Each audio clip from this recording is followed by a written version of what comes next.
Hello दोस्तों, क्या हाल है। तारीख आज 15 जून 2026, दिन सोमवार, हिंदी तिथि ज्येष्ठ अमावस्या। और आइए बात करते हैं आज के मुख्य समाचार में देश भर की तमाम बड़ी खबरों पर नजर डालते हैं। देखिए दोस्तों, एक तो क्योंकि आज सोमवार है और अमावस्या तिथि है, तो इसलिए आज सोमवती अमावस्या है। और इस बार सोमवती अमावस्या पर बहुत ही खास संयोग बन रहा है। अमृत सिद्धि योग का महासंयोग बन रहा है। इस महासंयोग में सिप्रा व सोमकुंड में पर्व स्नान भी होगा और आज अधिक मास का समापन भी होने जा रहा है। जी हाँ दोस्तों, आज अमावस्या तिथि के साथ ही 15 जून को पुरुषोत्तम मास या अधिक मास खत्म हो जाएगा और अब आज से ही फिर वापस मांगलिक कार्य जैसे विवाह, गृह प्रवेश समेत सभी मांगलिक कार्य वापस शुरू हो जाएंगे। ऐसे में आज सोमवती अमावस्या पर उद्यापन और दान धर्म का भी विशेष महत्व रहेगा। देखिए, 396 साल बाद आज एक खास खगोलीय संयोग भी बन रहा है। 15 जून को सोमवती अमावस्या और मिथुन संक्रांति का एक साथ संयोग बन रहा है, तो स्नान दान धर्म का विशेष महत्व होगा। अक्षय पुण्य देने वाला योग भी है। अब वापस ऐसा संयोग 301 साल बाद बनेगा, यानी आपकी हमारी जिंदगी में तो हम वापस ऐसा संयोग नहीं देख पाएंगे। इतना अद्भुत और खास संयोग बन रहा आज सोमवती अमावस्या के मौके पर। आज 15 जून को मिथुन संक्रांति रहेगी। फिर अब अगले एक महीने तक 16 जुलाई तक सूर्य देव मिथुन राशि में रहेंगे। और सोमवती अमावस्या पर देश भर के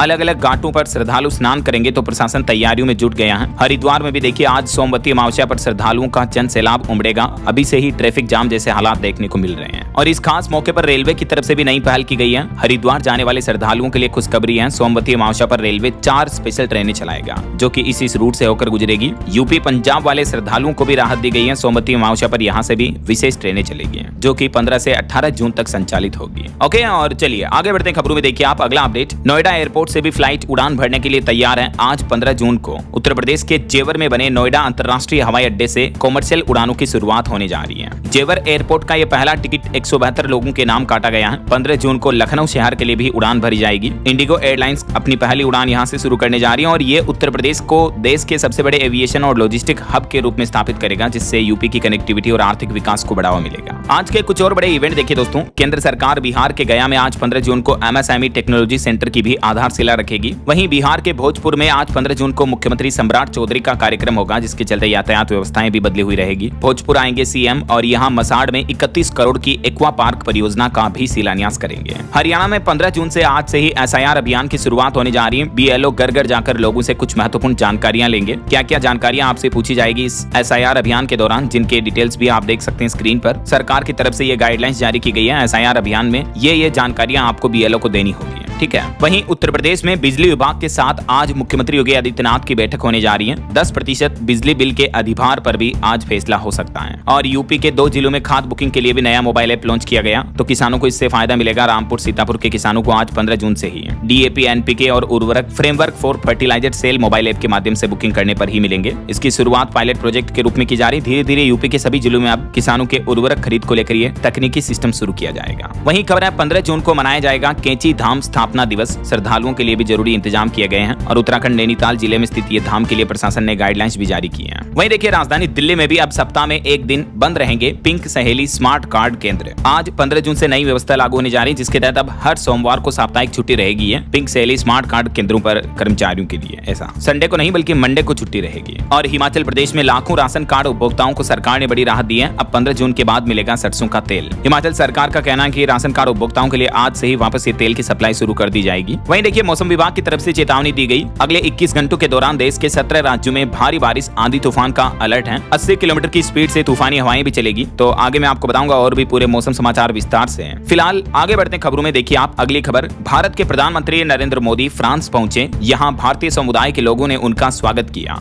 इस दरमियान पीएम मोदी ने एक बच्चे को भी दुलारा, लाड प्यार किया। ये तस्वीरें आप देख सकते हैं। और वहाँ की महिलाओं ने प्रधानमंत्री का हाथ अपने माथे से लगाया। और फ्रांस पहुंचने के बाद पीएम मोदी फ्रांस के राष्ट्रपति इमैनुअल मैक्रों से भी मिले। फ्रांस के नीस में मोदी और मैक्रो दोनों नेताओं ने द्विपक्षीय बैठक की। ऐतिहासिक विला केरिलोस भी घूमने गए। इस दरमियान फ्रांस पीएम ने पीएम मोदी के साथ सेल्फी भी ली। प्रधानमंत्री नरेंद्र मोदी बोले कि भारत सॉल्यूशन लेने वाला नहीं बल्कि सॉल्यूशन देने वाला देश है। फ्रांस के पीएम से प्रधानमंत्री नरेंद्र मोदी ने कहा कि हमारे रिश्ते साझा सोच से प्रेरित हैं। मैक्रो ने पीएम के संग सेल्फी भी ली। और इस दरमियान फ्रांस के पीएम ने भी नरेंद्र मोदी की जमकर तारीफ करते हुए कहा कि भारत के डीएनए में ही नवाचार है। पीएम मोदी ने दुनिया को राह दिखाई। फ्रांस के राष्ट्रपति मैक्रो ने कुछ यूं जमकर पीएम नरेंद्र मोदी की तारीफ की।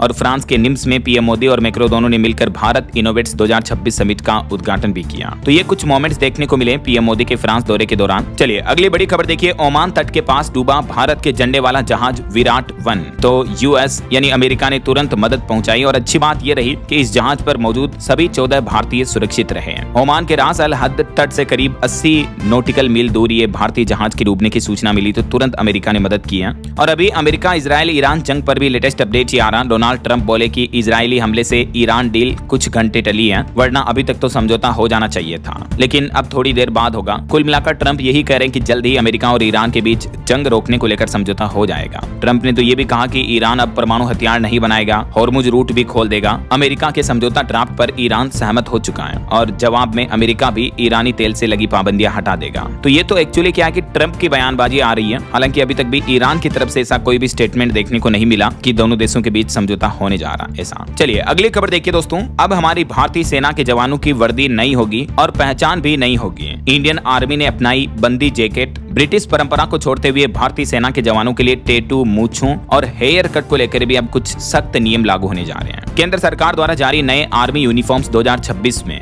बंदी जैकेट को मंजूरी मिल चुकी है और कई ग्रूमिंग स्टैंडर्ड भी इंडियन आर्मी के लिए बदले गए हैं। जैसे 12 सेंटीमीटर से ज्यादा लंबी मूंछ नहीं रख पाएंगे अब भारतीय सेना के जवान। महिला जवानों के लिए लिपस्टिक लगाने पर भी रोक रहेगी। जो अंग्रेजों के जमाने के ब्रिटिश टाइम के भारतीय फौज के जो गुलामी के दौर के निशान थे, उनको अब इंडियन आर्मी बिल्कुल हटाने जा रही है। अब परेड में भी रिव्यूइंग अफसर तलवार नहीं रखेगा। पहली बार फॉर्मल ड्रेस में बंदी जैकेट भी शामिल किया गया। तो ये कुछ बड़े बदलाव आप देख सकते हैं। यूनिफॉर्म बुक में क्या क्या बदलाव किए गए हैं। सभी रैंकों के लिए नई विंटर ड्रेस 3B कोड वाली यूनिफॉर्म लागू होगी। महिला अधिकारी को सादे रंग की साड़ी पहननी होगी। महिला और सैनिक अफसरों के लिए lipstick, nail polish, nose pin in सब पर बैन रहेगा। पूजा के दिन कलाई पर एक पवित्र धागे को छोड़कर और कोई ब्रेसलेट वगैरह नहीं पहना जा सकेगा। और मूंछों की लंबाई जो पुरुष जवानों के लिए वो अधिकतम 12 सेंटीमीटर तक ही होगी। इसके अलावा भी यूनिफॉर्म में डीओ या परफ्यूम वगैरह नहीं लगा सकेंगे। तो ये कुछ इंडियन आर्मी के जवानों के लिए यूनिफॉर्म सिस्टम में बदलाव किए गए हैं। और जो तलवार का इस्तेमाल किया जाता था अंग्रेजों के जमाने के दौरान, वो भी अब लिमिटेड किया गया है। बिना परमिशन के शादी पार्टी में जाने पर भी रोक रहेगी। इसके अलावा भी एक और अपडेट देखिए, इसी साल 2026 में इंडियन आर्मी ने अपने 246 सड़कों और इमारतों के नाम भी बदले। जो भारतीय सेना के जवानों के ठिकाने थे उनके नाम परिवर्तित किए गए हैं। अंग्रेजों के जवानों के नाम को हटा दिया गया। चलिए अगली खबर देखिए, देश के परिवहन मंत्री नितिन गडकरी ने बड़ी घोषणा करते हुए कहा कि 100% इथेनॉल से चलेगी अब हमारे देश में गाड़ियां। केंद्र सरकार ने इस नए प्रस्ताव को मंजूरी दे दी है। नितिन गडकरी बोले कि अगले 6 सप्ताह में ऑटोमोबाइल कंपनियां भी इसके लिए नई गाड़ियां लॉन्च करेगी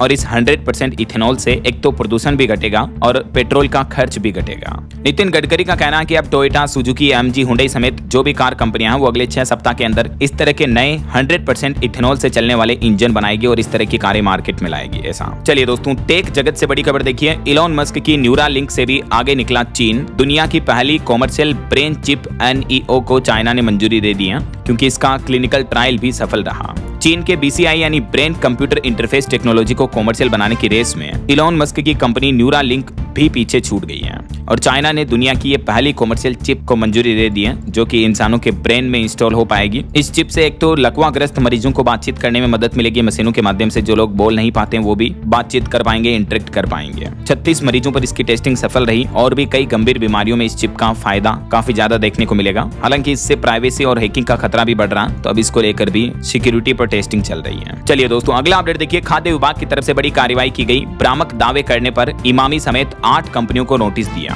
FSSAI ने कहा कि जीरो मैदा ब्रेड और ट्रू विटामिन जैसे नाम नियमों का उल्लंघन करते हैं। FSSAI यानी food safety and standard authority of India की तरफ से देश की 8 बड़ी फूड कंपनियों को कारण बताओ नोटिस दिया गया है क्योंकि इन कंपनियों ने अपने कई सारे प्रोडक्ट्स के ब्रांड नाम, ट्रेड नाम और विज्ञापनों में उपभोक्ताओं को गुमराह करने वाले दावे लगाने का आरोप लगाया है FSSAI ने। किन किन 8 कंपनियों को फूड रेगुलेटर की तरफ से ये नोटिस दिया गया, जिन कंपनियों के नाम और डिटेल्स भी आप देख सकते हैं क्योंकि इनके कई सारे प्रोडक्ट्स पर इस तरह के क्लेम किए जाते हैं जो लोगों को भ्रमित करते हैं ऐसा। और वहीं पॉलिटिक्स से खबर आ रही, कॉकरोच जनता पार्टी ने कर्नाटक के बंगलुरु में बारिश के बीच विरोध प्रदर्शन किया। एक्टर प्रकाश राज भी इस प्रदर्शन में शामिल हुए और हैदराबाद में लद्दाख एक्टिविस्ट सोनम वांगचुक की स्पीच भी देखने को मिली। इस दरमियान सब जगहों पर देश के केंद्रीय शिक्षा मंत्री धर्मेंद्र प्रधान के इस्तीफे की मांग की गई और अब आज कॉकरोच जनता पार्टी CJP जो है वो राजस्थान के जयपुर में ये प्रदर्शन करेगी। हालांकि पहले उनको प्रदर्शन की अनुमति नहीं मिली थी, लेकिन उसके बाद प्रशासन ने फैसला बदला और CJP के प्रदर्शन को जयपुर पुलिस की मंजूरी मिल चुकी है, ये देख सकते हैं आप, नोटिस भी है। वहीं देखिए पश्चिम बंगाल की राजनीति में बड़ा फेरबदल देखने को मिला। टीएमसी सांसदों के दोनों गुट लोकसभा स्पीकर से मिले। अभिषेक की मांग है कि अलग गुट को मान्यता न दें, तो वहीं बागी सांसदों ने बीजेपी बंगाल प्रभारी के घर पर भी मीटिंग की है। तो देखा जाए तो पश्चिम बंगाल में चुनावी नतीजों के बाद टीएमसी राजनीतिक पार्टी पूरी तरीके से टूटती बिखरती नजर आ रही है। इस बीच खबर है कि टीएमसी के जो बागी सांसद नेशनलिस्ट सिटीजन्स पार्टी में शामिल होंगे। बंगाल बीजेपी प्रभारी और लोकसभा स्पीकर से मुलाकात के बाद काकोली भी बोले कि एनडीए को भी हमारा समर्थन है। ये देख सकते हैं, ये लोकसभा स्पीकर से मिले 17 टीएमसी सांसद। चलिए खबर है हरियाणा राज्य में राजस्व व्यवस्था का डिजिटल कायाकल्प सिस्टम लागू होने जा रहा है और पेपरलेस रजिस्ट्रेशन 2.0 प्रणाली जल्द ही लागू होगी। हरियाणा सरकार का कहना है कि टैक्स कर व्यवस्था को ट्रांसपेरेंट बनाने के लिए नया सिस्टम लागू किया जाएगा जल्दी पूरे राज्य में। वहीं राजस्थान की भजनलाल सरकार ने भी बड़ा हेल्थ मिशन शुरू करने का प्लान किया है। RUHS और RIMS बनाने की तैयारियां भी तेज हुई है। मुख्यमंत्री भजनलाल शर्मा ने इस बारे में मीटिंग भी की जयपुर में। और देखिए एक बड़ी चौंकाने वाली रिपोर्ट सामने आ रही है कि नशे का गढ़ बन रहा है पूर्वोत्तर भारत का राज्य मिजोरम। म्यांमार से नशे की सीधे होम डिलीवरी हो रही है। यहाँ 3 साल में करीब 4000 किलो ड्रग्स जब्त हुई है। ये नार्को का नेटवर्क 1600 किलोमीटर तक फैला हुआ है और मिजोरम में कई युवा नशे का शिकार हो रहे हैं, देखिए आप। और मिलावट पर एक बड़ी चौंकाने वाली खबर आ रही है कि आजकल पशु आहार में भी तय सीमा से ज्यादा यूरिया मिलाया जा रहा है। इस वजह से पशुओं का जो दूध पैदा होता है वो भी इन्फेक्टेड होता है, यूरिया से संक्रमित हो जाता है, जिससे उस दूध को खाने पीने वाले के लीवर और किडनी डैमेज होने का रिस्क भी बढ़ जाता है। जी हाँ, अभी तक आपने दूध में पानी, डिटर्जेंट और सिंथेटिक केमिकल्स के मिलावट की खबरें जरूर देखी होंगी, लेकिन अब मिलावट का खेल पशुओं के चारे तक पहुंच गया है। और चिंता इस बात की है कि ये जो मिलावट की जा रही है इसका सीधा असर पशुओं के साथ साथ हमारी सेहत पर भी पड़ रहा है। हाल ही में राजस्थान से पशु आहार में तय सीमा 1% से भी ज्यादा 1.5 से 4% तक यूरिया मिलाने का मामला सामने आया है। जरा सोचिए, पशु जो आहार खा रहे हैं, पशुओं के लिए जो बाटा वगैरह तैयार किया जाता है, उसमें ही अगर यूरिया मिला दिया जाए तो उससे जो दूध उत्पादित होगा, जाहिर सी बात है उसमें भी यूरिया के अंश आएंगे और वो यूरिया वाला दूध पीने के बाद हमारी हेल्थ को कितना बड़ा रिस्क होगा, इस बात का आप अंदाजा भी नहीं लगा सकते हैं। ये देख सकते हैं आप, इससे हमारे हेल्थ में कितने बड़े रिस्क पैदा हो जाते हैं। इसलिए जितना हो सके, अगर आपके भी घर में गाय भैंस वगैरह रखते हो तो इन बातों का ध्यान रखें। एक तो पशु आहार की क्वालिटी चेक करें, और जो किसान भाई लोग तो जैसे खेती बाड़ी में जौ वगैरह की फसलें बोते हैं तो उससे घर पर ही बाटा बनाया जा सकता है पशु आहार। बाकी दूध खरीदते समय भी ये सावधानियां बरतें आप। चलिए खेल समाचार पर खबर आ रही है। विमेंस वर्ल्ड कप में भारत ने पाकिस्तान को 64 रन से हराया। दीप्ति ने 10 रन देकर 5 विकेट लिए और स्मृति मंदाना ने भी 68 रन बनाए। आखिरकार भारत की जांबाज लड़कियों ने एक बार फिर से अपना शानदार प्रदर्शन दिखाया ये विमेंस वर्ल्ड कप में। मेनी कांग्रेट्स टीम इंडिया को। वहीं खबर है बिहार में सिपाही भर्ती परीक्षा को लेकर काफी विरोध देखने को मिला। पाटलिपुत्र स्टेशन पर पथराव और तोड़फोड़ की घटनाएं भी हुई। कई छात्रों ने ट्रेनें भी रोकी। वजह क्या है? छात्रों का आरोप है कि व्यवस्थाएं सही नहीं थी और यहाँ तक कि पुलिस पर फायरिंग करने के भी आरोप लगे और इस मामले में 7 लोगों को गिरफ्तार भी कर लिया गया है। तो बिहार में जो कल सिपाही भर्ती परीक्षा हुई उससे पहले ही पाटलिपुत्र रेलवे स्टेशन पर यह जमकर हंगामा देखने को मिला कई स्टूडेंट्स का। और एक साइंटिस्ट की रिसर्च सामने आ रही, देखिए आप। हार्वर्ड के एक्सपर्ट्स वैज्ञानिकों ने हालिया सोशल रिसर्च में यह बताया कि ज्यादा पैसा होना मतलब खुशी की गारंटी नहीं है, बल्कि ज्यादा पैसा अपनों को दूर करके आपको अकेला कर देता है। ईमानदारी और भरोसा तो सिर्फ सच्चे रिश्तों में ही होता है, वरना कई रईसों की जो आलीशान चकाचौंध वाली जिंदगी होती है, लेकिन उसके पीछे अकेलापन, कलह, अवसाद, टेंशन, चिंता सामने आने लगती है। अमेरिका में यह हाल ही में रिसर्च हुई और इसमें ये चौंकाने वाला खुलासा सामने आ रहा। तभी तो कई बड़े बुजुर्ग भी कहते हैं कि यार पैसों से खुशियां नहीं मिलती है, खुशियां तो आपको अंदर से मिलती है। हाँ ठीक है, काफी हद तक पैसा आपको जीवन में संसाधन, सुख, सुविधाएं दे सकता है, लेकिन जो संतुष्टि है उसकी पूर्ति पूरी तरीके से धन दौलत नहीं कर सकती है ऐसा। चलिए अगली खबर देखिए। अयोध्या श्री राम मंदिर चढ़ावा गबन मामले में जो मुख्यमंत्री योगी आदित्यनाथ ने सख्त रुख अपनाते हुए SIT जांच के निर्देश दिए और 5 दिन में ही अब इस पर रिपोर्ट मांगी है, तो इसका भी विरोध देखने को मिल रहा है। देखिए जांच के लिए बनाए गए इस ट्रस्ट को भंग करने की मांग की गई। कई लोगों का कहना है कि क्या अब अफसर संतों की जांच करेंगे क्या? तो अयोध्या के एक सांसद ने राम मंदिर ट्रस्ट को भंग किए जाने की मांग की, तो अखिलेश यादव का भी इस पर एक बड़ा बयान देखने को मिला। राम मंदिर चंदा गबन मामले को लेकर अयोध्या सांसद ने मांग की कि ट्रस्ट को भंग किया जाए और सुप्रीम कोर्ट की निगरानी में ये जांच हो। सांसद अवधेश प्रसाद ने ये डिमांड की है। तो सपा के मुखिया अखिलेश यादव बोले कि ये सनातन का दुर्भाग्य है कि अब अफसर संतों की जांच करेंगे। तो ये तो कुछ राजनीतिक बयानबाजी चल रही है। फिलहाल देखिए अगली खबर। ऑनलाइन योग के मामले में भारत ने एक नया कीर्तिमान बनाया और अपने ही विश्व रिकॉर्ड को तोड़ते हुए एक नया Guinness book of world record बना दिया है। दरअसल अंतर्राष्ट्रीय योग दिवस आने वाला है और इसकी तैयारियों के तहत बीते दिन रविवार को आयुष मंत्रालय की तरफ से यह नई पहल की गई। ऑनलाइन यूट्यूब पर लाइव योगा सत्र के लिए सेशन आयोजित किया गया, जिसमें अब तक सबसे ज्यादा दर्शकों का नया विश्व रिकॉर्ड बन गया है। यूट्यूब पर बना यह वर्ल्ड रिकॉर्ड 130 से भी ज्यादा देशों के योग साधकों ने इस ऑनलाइन योगा कार्यक्रम में हिस्सा लिया। बहरहाल अभी तो अपन कुछ और महत्वपूर्ण और काम की खबरें देखेंगे दोस्तों, लेकिन फिलहाल वक्त हो चला है आज के ताजा मौसम समाचार जानने का। और हाँ, एक छोटी सी रिक्वेस्ट आपसे ये है हैं कि अगर आप DLS न्यूज चैनल से अभी तक भी जुड़े नहीं हो तो जुड़ जाइए, चैनल को सब्सक्राइब करके बेल आइकन जरूर दबा देना और इस वीडियो पर एक लाइक और शेयर भी कर देना, ताकि आपको रोजाना की ताजा खबरें, महत्वपूर्ण मुख्य समाचार, काम के न्यूज अपडेट सबसे पहले आपके मोबाइल पर मिलते रहेंगे। ओके, और चलिए बिना टाइम वेस्ट किए सीधा आगे बढ़ते हैं मौसम अपडेट में। तो देखिए, एक तो मौसम विभाग का कहना है कि देश के 25 राज्यों में 18 जून तक आंधी तूफान, भारी बारिश, ओलावृष्टि के आसार बने रहेंगे और अब धीरे धीरे मानसून पर अल नीनो का साया भी छाने लगा है। अभी मानसून की अपडेट की बात करें तो मानसून छत्तीसगढ़ बॉर्डर पर पहुंच चुका है और मध्य प्रदेश, राजस्थान समेत देश के 9 राज्यों में प्री मानसून बारिश की गतिविधियां भी एक्टिव हैं। बीते दिन भी मौसम के खराब हालातों में बिजली गिरने से यूपी और झारखंड में भी 12 लोगों की मौत हो गई। कुछ अलग अलग राज्यों की मौसमी स्थितियां देखिए आप। मध्य प्रदेश के भोपाल में भारी आंधी बारिश देखने को मिली, रायसेन में छप्पर भी उड़ गए, सीहोर में भी बिजली गुल हुई। MP में 18 जून तक मानसून की एंट्री होने की संभावना है, ये कहना मौसम विभाग का। बाकी आज 15 जून को भी लगभग आधे से ज्यादा मध्य प्रदेश में बारिश की चेतावनी है। ये देख सकते हैं, जहां जहां ब्लू कलर का एरिया आप देख पाओगे, यहाँ बारिश का अलर्ट रहेगा और यही बारिश का सिलसिला कल 16 जून को भी जारी रहेगा। अच्छा, राजस्थान में भी देखिए दोस्तों, अजमेर समेत 5 जिलों में बारिश हुई। अंदर से कई जगहों पर पेड़ पौधे गिर गए, बिजली के खंभे भी टूट गए। प्री मानसून एक्टिविटी गतिविधियां भी तेज हुई बारिश की राजस्थान में। लेकिन इस बीच आज भी 15 जून को आधे से ज्यादा राजस्थान में बारिश का येलो अलर्ट है। ये मानचित्र में आप देख सकते हैं, मौसम विभाग द्वारा जारी चेतावनी बुलेटिन भी है। और कल 16 जून को भी राजस्थान के उत्तरी और इन पूर्वी हिस्सों के जिलों में बारिश की येलो चेतावनी है। 17 जून तक भी राजस्थान में कुछ कुछ जिलों में बारिश का सिलसिला जारी रहेगा। अब बात करें उत्तर प्रदेश की, तो यूपी के 21 जिलों में आंधी तूफान बारिश का अलर्ट है। 70 किलोमीटर प्रति घंटा की रफ्तार से तेज हवाएं चलेगी। पिछले 24 घंटों में अकेले यूपी में ही 5 मौतें हुई और मौसम विभाग का कहना है कि 20 जून तक उत्तर प्रदेश में मानसून जो है वो पहुंच सकता है। अगले 5 दिन तक देख सकते हैं आप, आज 15 जून से लेकर 16, 17, 18 और 19 जून तक यूपी में मौसम के हाल क्या रहेंगे। मतलब 19-20 तारीख तक बारिश का सिलसिला जो है जारी रहेगा ऐसा। बाकी अभी देश के इन राज्यों में तो मानसून पहुंच चुका है, बाकी बचे हिस्सों में भी 20 से 25 जून के आसपास मानसून पहुंच जाएगा और पूरे भारत को कवर कर लेगा ऐसा।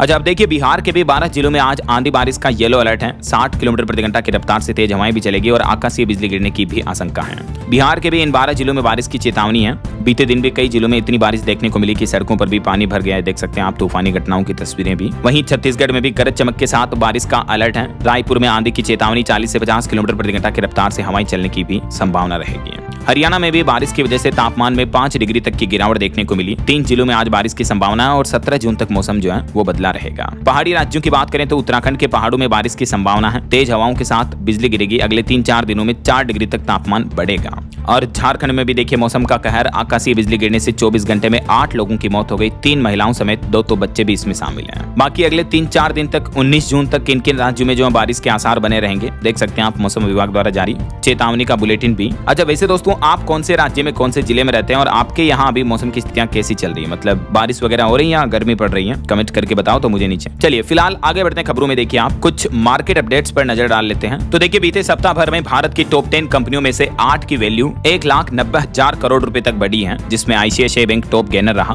वहीं भारत में FPI ने भी 15 दिन में भारतीय शेयर बाजार से तकरीबन 62,853 करोड़ रुपए निकाले हैं। FPI यानी फॉरेन पोर्टफोलियो इन्वेस्टर्स की तरफ से ये भारत के स्टॉक मार्केट से विड्रॉ किया गया इतना, तो इस वजह से आने वाले समय में भारतीय मार्केट में गिरावट भी हो सकती है। और वहीं टेक जगत से एक बड़ी खबर देखिए, AI की दुनिया में बड़ा झटका, सबसे ताकतवर AI मॉडल रातों रात गैर अमेरिकियों के लिए भी बैन कर दिया गया है। दरअसल जो एंथ्रोपिक का अब तक का सबसे एडवांस AI मॉडल था, उसको दुनिया भर में बंद कर दिया है। अमेरिका की सरकार को साइबर हमले का डर है, इस वजह से इस मॉडल को विदेशी नागरिकों तक पहुंचने से रोकने का आदेश दिया और एंथ्रोपिक के फेबल 5 और मिथोस 5 को वापस लेने का आदेश दे दिया US गवर्नमेंट ने। चलिए अगली खबर देखिए, आपकी हेल्थ को लेकर एक चौंकाने वाली रिपोर्ट सामने आ रही है कि कम उम्र में बूढ़ा हो रहा भारतीय लोगों का दिल। इसके पीछे वजह मोटापा और खराब जीवन शैली, इस वजह से हृदय रोग का खतरा भी बढ़ रहा है। भारतीय लोगों को लेकर विशेषज्ञों की तरफ से ये चेतावनी भी दी गई। तो आप भी अपनी लाइफस्टाइल के रूटीन में थोड़ा सुधार करें, घूमे फिरें, योगा करें, मेडिटेशन करें, इस वजह से हार्ट से जुड़ी समस्याएं कम हो सकती हैं ऐसा।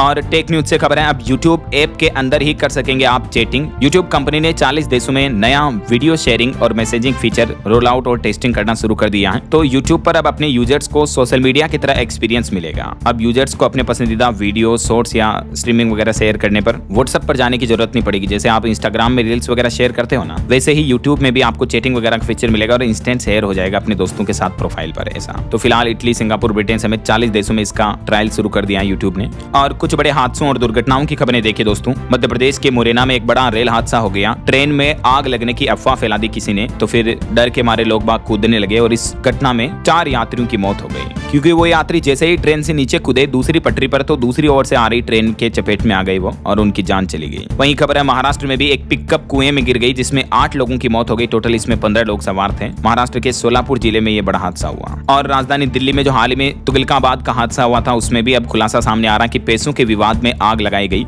एक नाबालिग अंदर गई, पेट्रोल छिड़का, उसके बाद गाड़ियों में धमाका हुआ। इस हादसे में 3 लोगों की जानें गई थी। मध्य प्रदेश में भी अलग अलग हादसों में 6 लोगों की मौत होने की खबर है। रीवा और जबलपुर में 2 दोस्त डूब गए। ग्वालियर के तिगरा डैम में 2 MBBS छात्रों की भी जान चली गई। और वहीं देखिए उत्तराखंड देहरादून में भी एक बीजेपी नेता के मर्डर के बाद बवाल मच गया। मीडिया और पुलिस पर पथराव किया लोगों ने। 3 घर और ट्रैक्टर भी जला दिए। मुख्य आरोपी का पूरा घर भी ध्वस्त कर दिया। विनोद कश्यप की मौत के बाद ये भीड़ बेकाबू हो गई। वहीं एक कॉमेडी शो में इस तरह का घटिया बयान देने वाले मजाक पर MBBS छात्रा सेजल पवार पर बड़ा एक्शन लिया। अब इनकी मेडिकल कॉलेज में एंट्री भी बैन कर दी गई है। चलिए आगे बढ़ते खबरों में कुछ इंटरनेशनल न्यूज अपडेट देख लेते हैं। फटाफट से देखिए आप। 106 दिन बाद ईरान ने अपने पूर्व सर्वोच्च नेता अली खामेनेई के अंतिम संस्कार का ऐलान किया। 9 जुलाई को उन्हें दफनाया जाएगा, सुपुर्द खाक किया जाएगा। वहीं खबर देखिए दोस्तों, बांग्लादेश में कट्टरपंथियों के दबाव में राम प्रतिमा का प्रोजेक्ट रुका। फंडिंग की जांच व अधूरा निर्माण कराने की मांग की गई। 2025 में शुरू हुआ था यह प्रोजेक्ट। बांग्लादेश के गेबांदा जिले में चल रहा है। और अमेरिका ईरान जंग पर एक और बड़ी खबर आ रही कि शांति समझौते पर संशय के बादल छाए। वैसे तो ट्रंप ने दावा किया कि आज दोनों देशों के बीच डील हो जाएगी, लेकिन उधर ईरान की राजधानी तेहरान का यह कहना कि अभी और इंतजार करना होगा। अमेरिका और ईरान दोनों के बीच समझौतों को लेकर कुछ शर्तें तय हुई हैं। ट्रंप और मुजतबा खामेनेई में आखिर कौन झुक रहा है, इस बात का फैसला आप खुद कर सकते हैं इन शर्तों को लेकर। अभी तक मौजूदा समय में रिपोर्ट आ रही है कि ये 14 सूत्रीय समझौते को लेकर बातचीत चल रही है अमेरिका और ईरान के बीच। लेकिन सवाल यह कि आखिर इस समझौते से भारत को क्या फायदा होगा, भारत का रोल इसमें क्या रहेगा। तो इस समझौते से भारत के बेनिफिट की डिटेल्स भी आप देख सकते हैं। कुल मिलाकर हॉर्मुज रूट अगर खुल जाता है तो दुनिया के सभी देशों को बेनिफिट मिलेगा ऐसा। लेकिन अभी ईरान में इस संभावित शांति समझौते का ही विरोध शुरू हो चुका है। ईरान के विदेश मंत्री अरागची के खिलाफ सड़कों पर उतर आए लोग बाग। तो इन हालातों को तो देखकर लगता नहीं कि इतनी जल्दी अमेरिका और ईरान के बीच शांति समझौता हो जाएगा। वैसे आपका क्या ख्याल है इस पर, आपकी राय विचार कमेंट में बताइएगा। और एक रिपोर्ट तो ये भी आ रही है कि ईरान की जब्त 25 अरब डॉलर की संपत्तियां भी वापस जारी कर सकता अमेरिका इस अंतिम समझौते के साथ ही है। और वहीं इस जंग के मुद्दे पर भारत के मुस्लिम नेता असुद्दीन ओवैसी ने भी बड़ा बयान दिया। उन्होंने US राष्ट्रपति को विश्व शांति के लिए खतरा बताया और प्रधानमंत्री नरेंद्र मोदी को भी घेरा। और ट्रंप के लिए तो ओवैसी बोले कि ट्रंप अब दादागिरी कर रहे हैं दुनिया में। और एक दुखद खबर यह है कि ओमान में जहाज पर एक भारतीय नागरिक की भी मौत हो गई। अब पार्थिव शरीर को भारत लाने की तैयारियां भी तेज हुई है। वैसे अमेरिका और ईरान की जंग में अब तक कुल कितने भारतीयों की जान गई है, तो इस पर भी रिपोर्ट सामने आ रही कि 11 हमले भारतीय लोगों पर किए गए, जिसमें 7 हमले ईरान द्वारा किए गए और 3 हमले अमेरिका द्वारा किए गए। एक हमला अभी भी अज्ञात है कि आखिर किसने हमला किया, ये पता नहीं चल रहा है। तो ऑल ओवर देखा जाए तो अब तक कम से कम ऐसे करीब 9 घटनाओं में 13 भारतवासियों की जान जाने की रिपोर्ट आ रही है। ईरान, अमेरिका, इजराइल इन जंग के माहौल में।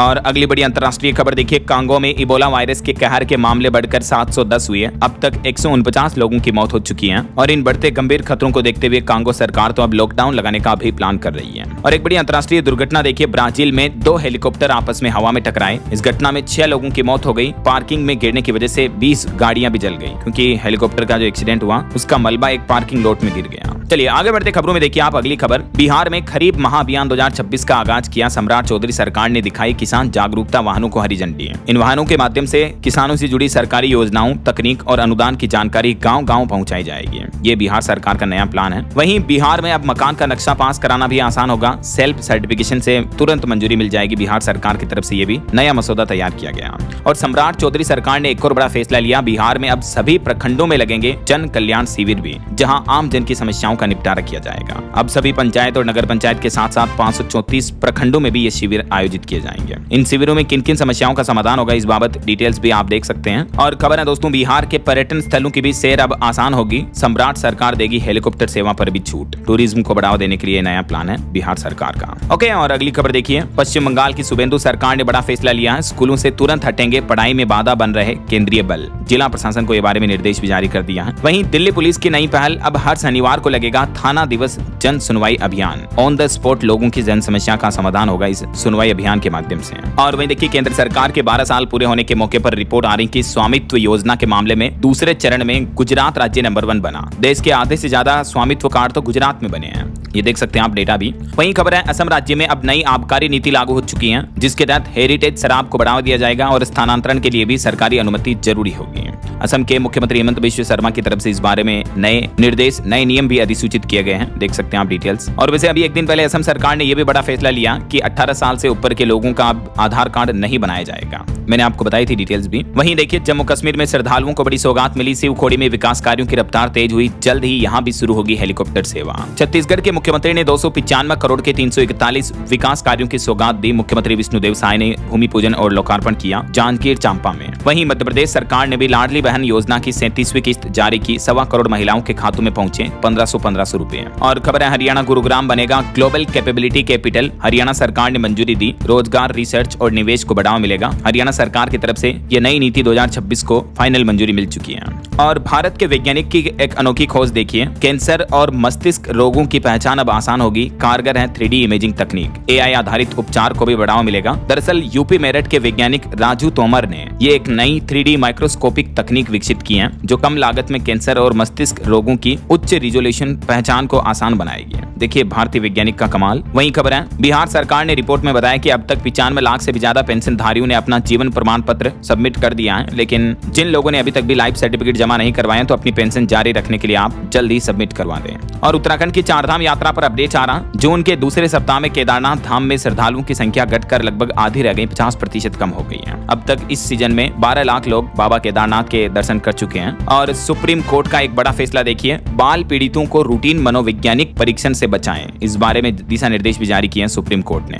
चलिए दोस्तों यूपी से जुड़े कुछ अपडेट देखिए। उत्तर प्रदेश में बुजुर्गों को अब नहीं काटने पड़ेंगे थानों के चक्कर। घर आकर समस्या सुनेगी पुलिस। यूपी देवरिया से यह नई पहल शुरू की गई है। और देश के रक्षा मंत्री राजनाथ सिंह भी यूपी आगरा पहुंचे। महाराणा प्रताप की 14 फीट ऊंची प्रतिमा का अनावरण किया आगरा के शमशाबाद में। और खबर है यूपी सरकार की गो इकोनॉमी मॉडल बनी अब ग्लोबल। अमेरिका, जापान और खाड़ी देशों तक पहुंचा यूपी की गायों का दूध और पंचगव्य से बने प्रोडक्ट भी। तो इससे यूपी के किसानों को भी बेनिफिट मिल रहा है। वहीं खबर है उत्तर प्रदेश में सर्वोदय स्कूलों और छात्रावासों में अब हर पेड़ की होगी डिजिटल आईडी। बिना अनुमति के पेड़ों की कटाई चटाई पर रोक रहेगी। यूपी के गन्ना किसानों के लिए भी अच्छी खबर है। अलीगढ़ में बनेगी नई चीनी मिल। मंत्री लक्ष्मी नारायण ने इसकी घोषणा की है। और मुख्यमंत्री योगी आदित्यनाथ ने गोरखपुर को भी बड़ी सौगात दी। 926 करोड़ के विकास कार्यों का लोकार्पण और शिलान्यास किया बीते दिन। गोरखपुर में सीएम योगी ने दागे हॉकी में 2 गोल भी। हॉकी भी खेली उन्होंने, देख सकते हैं आप। और लगभग 1000 करोड़ की परियोजनाएं शुरू की हैं। और देखिए टाटा ग्रुप का बड़ा कदम। 2000 करोड़ रुपए का करेगा महादान। यूपी समेत इन 5 शहरों में वर्ल्ड क्लास यूनिवर्सिटी और कैंसर का इलाज अब मुमकिन हो पाएगा टाटा ग्रुप के इस डोनेशन की वजह से। और भारत में अंडा उत्पादन पर भी रिपोर्ट आ रही कि भारत की एक सिटी बनी नमक्कल, जहां से रोजाना 7 करोड़ अंडों का उत्पादन होता है जो दुबई और अफ्रीका तक पहुंचते हैं। और खबर है हॉलमार्क आभूषणों की भी अब डिजिटल पहचान होगी। धोखाधड़ी पर लगाम लगाने के लिए भारतीय मानक ब्यूरो BIS की तरफ से ये हॉलमार्किंग प्रक्रिया में बड़ा बदलाव किया गया। अब हॉलमार्किंग के भी डेटा ऑनलाइन अपडेट होंगे। अभी तक सिर्फ आभूषणों पर चांदी वगैरह पर हॉलमार्किंग होती थी, लेकिन अब ये ऑनलाइन भी अपडेट होंगे ऐसा। चलिए कुछ और स्टेट न्यूज अपडेट देख लेते हैं फटाफट से। देखिए राजस्थान के बीकानेर से गुजरात अहमदाबाद के लिए ट्रेन सेवा शुरू हुई। रेल मंत्री अश्विनी वैष्णव जल्दी इसे हरी झंडी दिखाएंगे। और MP के इंदौर में एक और वर्ल्ड रिकॉर्ड बना। जल संरक्षण के लिए देश की सबसे छोटी मिनी थान दौड़ आयोजित हुई। गिनीज बुक में नाम दर्ज हुआ। वहीं छत्तीसगढ़ में कांग्रेस जिलाध्यक्षों को राहुल गांधी टिप्स देंगे। रायपुर में 21 से 30 जून तक ट्रेनिंग प्रोग्राम होगा। और छत्तीसगढ़ हाईकोर्ट का समर वेकेशन यानी गर्मी की छुट्टियों का सेशन खत्म हुआ। 15 जून आज से ही नियमित सुनवाई होगी। बिहार के मुख्यमंत्री ने 1512 करोड़ की सौर ऊर्जा परियोजनाएं शुरू की। मुफ्त बिजली के साथ बिजली बेचकर कमाई भी करेंगे उपभोक्ता। सम्राट चौधरी ने इस नई परियोजना का शुभारंभ किया।